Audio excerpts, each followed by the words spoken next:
Good morning all of you. Welcome to competition videos by Shivangi. आज के first हम BA second year के lesson plan में बात कर रहे हैं फोटोसिंथेसिस की। तो आइए कैसे बनाते हैं इसका लेसन प्लान सेकेंड ईयर के लिए स्टार्ट करते हैं लेसन प्लान के बारे में। जैसा कि आप देख पा रहे हैं ये है लेसन प्लान फोटोसिंथेसिस यानी प्रकाश संश्लेषण का, ठीक है।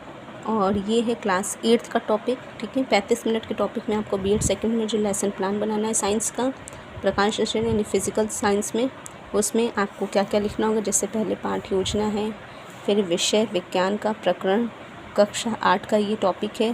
35 मिनट का आपको टाइम ड्यूरेशन दिया जाएगा। सामान्य उद्देश्य लिखने होंगे जिसमें आपको छात्रों को बताना होगा कि उनका क्या उद्देश्य उस चैप्टर को आपको पढ़ाने का, जैसे बच्चों के वैज्ञानिक दृष्टिकोण डेवलप करना, ठीक है। फिर विद्यार्थियों में वैज्ञानिक सिद्धांतों को दैनिक जीवन में उसका कैसे उपयोग करते हैं इसका विकास करना, विद्यार्थियों में तथ्यों प्रत्ययों को यानी जो भी कॉन्सेप्ट्स आप बता रहे हो चैप्टर पे फोटोसिंथेसिस के बारे में उसको समझाने की बच्चों में डेवलप करना, इनबिल्ड करना स्किल को। फिर विशिष्ट उद्देश्य में इस चैप्टर का विशिष्ट उद्देश्य क्या है, ठीक है। छात्र इससे क्या समझ पाए हैं इसके बारे में अगर आपको बताना है तो बताएंगे कि छात्र प्रकाश संश्लेषण के बारे में ज्ञान प्राप्त कर सकेंगे, ठीक है। दूसरा, जब आप इस चैप्टर को पढ़ाएंगे तो विद्यार्थियों में या छात्रों में जो प्रकाश संश्लेषण के बारे में जानकारी प्राप्त करने की रुचि उत्पन्न हो सकेगी, ठीक है। इसी तरह आपको कुछ पॉइंट्स अपने से भी बनाना है, आप कुछ एडिशनल भी बना सकते हैं। ज़रूरी नहीं है आप 2-3 पॉइंट्स में लिखें या इसके लगभग 5 पॉइंट भी बना सकते हैं, लेकिन चूँकि साइंस अपने में ही एक लिमिटेड टॉपिक है तो आप इसके बारे में ऐसे लिख सकते हैं। फिर इसमें अब इसके बाद जब आप सामान्य उद्देश्य विशेष उद्देश्य लिखने तो आपकी क्या क्या सहायक सामग्री आपने इस टॉपिक पे रिलेटेड यूज़ की, देखें जैसे चौक है, डस्टर है, कॉमन होता है, रोलर चार्ट है, संकेतक है, ठीक है। आप कोई डायग्राम यूज़ कर रहे हैं या मॉडल यूज़ कर रहे हैं तो आप उसे भी ऐड कर सकते हैं। आपने कौन सा मेथड यूज़ किया, लेक्चर वगैरह उसके बारे में बता सकते हैं। उसके बाद जब आप सहायक सामग्री लिखेंगे तो आपको पूर्व ज्ञान, मतलब आप जब भी कोई नया टॉपिक पढ़ाते हैं तो उसी चैप्टर के जब भी कोई टॉपिक दूसरा स्टार्ट करेंगे तो वो पहले से रिलेटेड होना चाहिए। तो इससे कि छात्र प्रकाश संश्लेषण के विषय में सामान्य जानकारी रखते हैं। एक बच्चों को छोटे क्लास में प्रीवियस क्लास में एक जनरल नॉलेज दे दी जाती है कि ऐसे फोटोसिंथेसिस का प्रोसेस होता है, मगर जब नेक्स्ट क्लास में जाता है तो कुछ कॉन्सेप्ट्स थोड़े एडिशनल हो जाते हैं, तो बच्चे बेसिक नॉलेज रखते हैं, जानते हैं। फिर उद्देश्य कथन है। उद्देश्य कथन में आपसे पूछ रहा है कि छात्र आज हम प्रकाश संश्लेषण की क्रिया का अध्ययन करेंगे, यानी हमारा उद्देश्य क्या, प्रकाश संश्लेषण को कैसे किया जाता है इसको उद्देश्य को जानेंगे, ठीक है। नेक्स्ट पॉइंट में फिर उसके बाद है ये है आपका प्रस्तुतिकरण, किस तरह से चैप्टर को स्टार्ट किया गया उसके बारे में, इसके क्या क्या बिंदु होंगे, जैसे कि शिक्षण बिंदु हैं।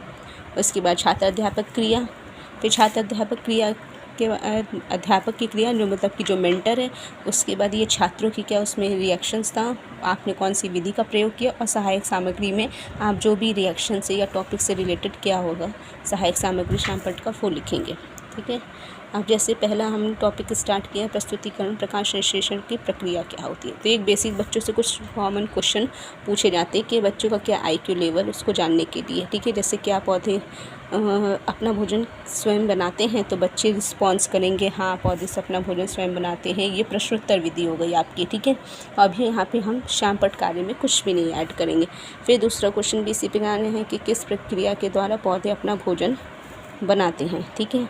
तो अब यहाँ पे बच्चे बताते हैं कि प्रकाश संश्लेषण की क्रिया, क्योंकि हमने पहले उन्हें बता दिया कि पूर्व ज्ञान से रिलेटेड जोड़ के है, ये भी हमारी प्रश्नोत्तरी ही विधि में आएगा, ठीक है। उसके बाद हमने इसको थोड़ा सा अब व्याख्या किया चैप्टर की, ठीक है। तो यानी विकासात्मक क्वेश्चन है, हमने चैप्टर का विकास किया, वह आगे बढ़ाने का प्रयास किया कि वह क्रिया जिसमें कि पौधे वायुमंडल की कार्बन डाइऑक्साइड तथा जल को क्लोरोफिल व सूर्य के प्रकाश की उपस्थिति में स्टार्च बनाते हैं या मंड बनाते हैं, उसे प्रकाश संश्लेषण कहते हो। यानी कि फिर हम इसको चाहे तो उसके वो जो इक्वेशंस होती हैं उसको हम ऐड कर सकते हैं यहाँ पे कि कार्बन डाइऑक्साइड के 6 मॉलिक्यूल्स हो गए, 12 वाटर के हो गए, और सूर्य के प्रकाश की उपस्थिति और क्लोरोफिल में हम ये क्या बना ग्लूकोज बन गया, ठीक है। और इसमें 6 वाटर के निकल जाएंगे मॉलिक्यूल्स और 6 कार्बन ऑक्सीजन मुक्त होगी, ठीक है। यहाँ पे किसी ने गलत दिया, ऑक्सीजन होती है। आइए अब कुछ नेक्स्ट बोधात्मक प्रश्नों के बारे में जानते हैं। जिससे कि टॉपिक थोड़ा सा और जान सके, कितना बच्चे समझ पाए हमारे टॉपिक को। जैसे प्रकाशसंश्लेषण की क्रिया किसके द्वारा होती है, प्रकाशसंश्लेषण की क्रिया में पौधे कौन सी गैस ग्रहण करते हैं। इस तरह के 2-3 प्रश्नों के बाद हम पुनरावृत्ति प्रश्न करेंगे। और पुनरावृत्ति प्रश्नों में 2-3 प्रश्न सामान्य से, चाहे वो रिक्त स्थान मैच तो कॉलम टाइप दिए और फिर इसके बाद गृह कार्य के प्रश्नों को देखें। इस प्रकार हमारा टॉपिक ये प्रकाशसंश्लेषण और कमेंट में, जैसे कि आप देख रहे हैं टीचर्स ने चेक किया, मेंटर ने हमारे, और फीडबैक दिया, अध्यापिका ने पौधे की मदद से बच्चों में सिखाया। इस तरह से आप लेसन प्लान बना के कंप्लीट करेंगे। आई होप आपको ये बहुत अच्छा लगा होगा। तो लाइक, शेयर और कमेंट करें तथा ज़्यादा से ज़्यादा बताएं कि आपको ये टॉपिक नेक्स्ट कैसा चाहिए। इस पर हम जल्द ही टॉपिक डालेंगे। Thanks for watching.